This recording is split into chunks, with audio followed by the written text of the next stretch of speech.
अक्सर हम ये सवाल करते हैं, अच्छे लोगों के साथ बुरा क्यों होता है।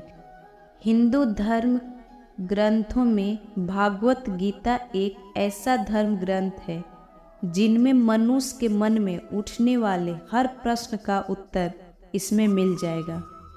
भागवत गीता में वर्णित कथा के अनुसार अर्जुन के मन में जब भी कोई दुविधा उत्पन्न होती थी, वो उसके समाधान के लिए भगवान श्री कृष्ण के पास पहुंच जाते थे।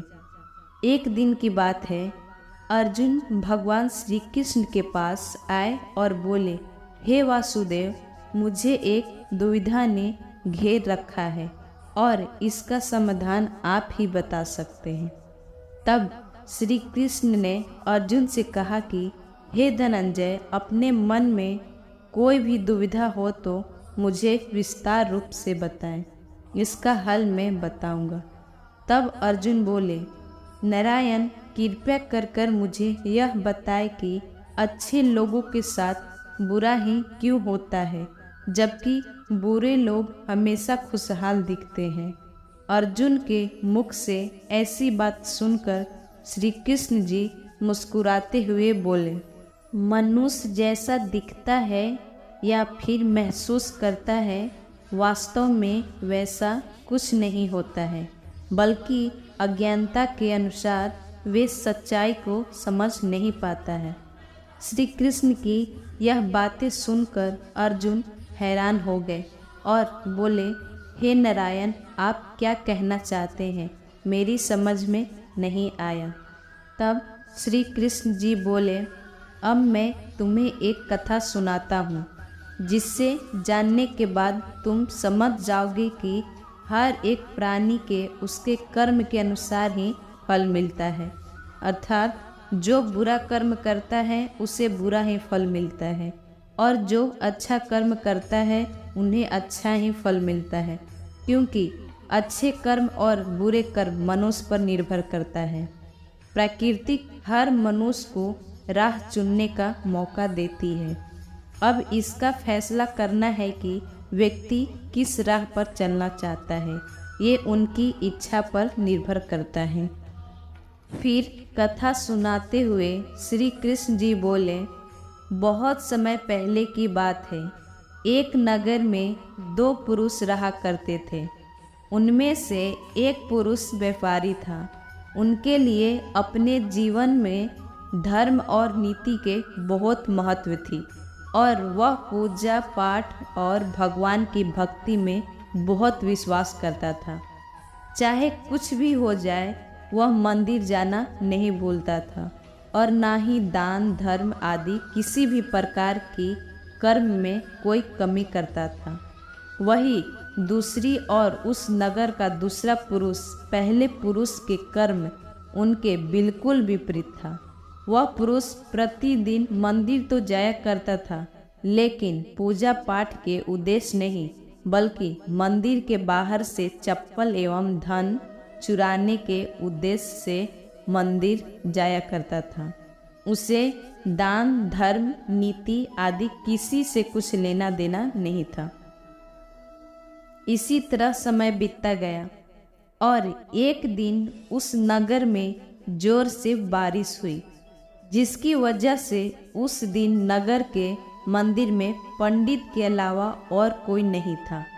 यह बात जब दूसरे पुरुष को पता चला तो उसके मन में ख्याल आया कि अभी सही मौका है मंदिर के धन को चोरी करने के लिए, और वह बारिश में ही मंदिर पहुंच गया। और वो व्यक्ति मंदिर पहुंचकर उस पंडित की नज़रों से बचकर मंदिर के सारे धन और जेवरात चुरा कर वहाँ से निकल गया। उसी समय धर्म कर्म में विश्वास रखने वाले दूसरा पुरुष भी मंदिर पहुंचा और भगवान के दर्शन किए, परंतु दुर्भाग्य से मंदिर का पुजारी उस दूसरे पुरुष को ही चोर समझ बैठा और शोर मचाने लगा। शोर सुनकर मंदिर में भीड़ जमा हो गई और सभी लोग उस भले पुरुष को चोर समझकर उसे अपमानित करने लगे। यह देखकर वह भला व्यक्ति हैरान हो गया और उसे समझ नहीं आ रहा था कि उसके साथ क्या हो रहा है। फिर वह किसी तरह उन सब लोगों से बचकर और मंदिर से निकलकर अपने रास्ते से घर जाने लगा। दुर्भाग्य से उनका साथ वहीं भी नहीं छोड़ा। रास्ते से जाते समय एक गाड़ी ने उस व्यक्ति को घायल कर दिया। फिर वह लंगड़ाते हुए अपने घर जाने लगा। फिर रास्ते में जाते जाते उस व्यक्ति की मुलाकात वह दुष्ट व्यक्ति से हुई जो मंदिर से धन चोरी करके जा रहा था। वह दुष्ट व्यक्ति झूमता नाचता और खुशी से अपना घर जा रहा था और यह बोल रहा था कि आज तो मेरी किस्मत ही चमक गई, एक साथ इतना सारा धन मिल गया। यह बातें उस भले आदमी ने सुन ली और उससे हैरानी हुई और वह क्रोधित भी हो गया।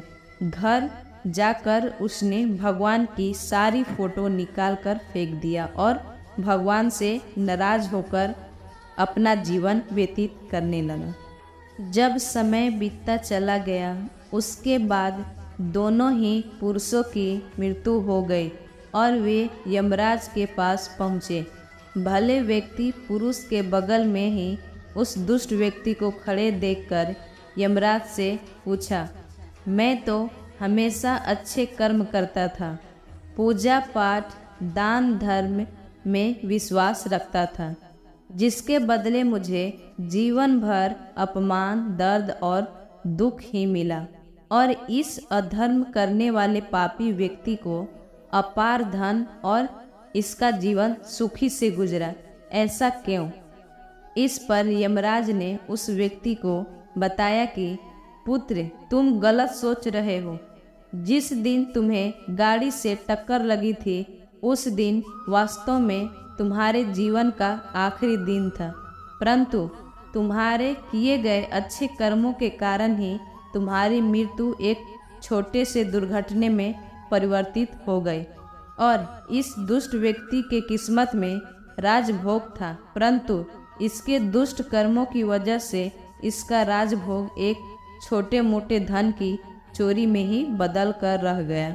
इंसानों को ऐसा सोचना कि भगवान उनके अच्छे कर्म को नज़रअंदाज कर रहे हैं, यह बिल्कुल भी सत्य नहीं है।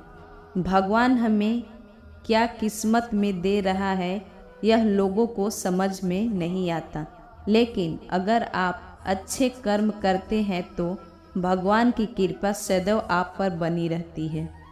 इसलिए मनुष्य को चाहिए कि वह जीवन में अपने अच्छे कर्म करते रहें। भगवान श्री कृष्ण जी गीता में भी यह बात बताया है कि किसी के द्वारा किए गए कर्म बेकार नहीं जाता, भले ही कर्म अच्छे हो या बुरा।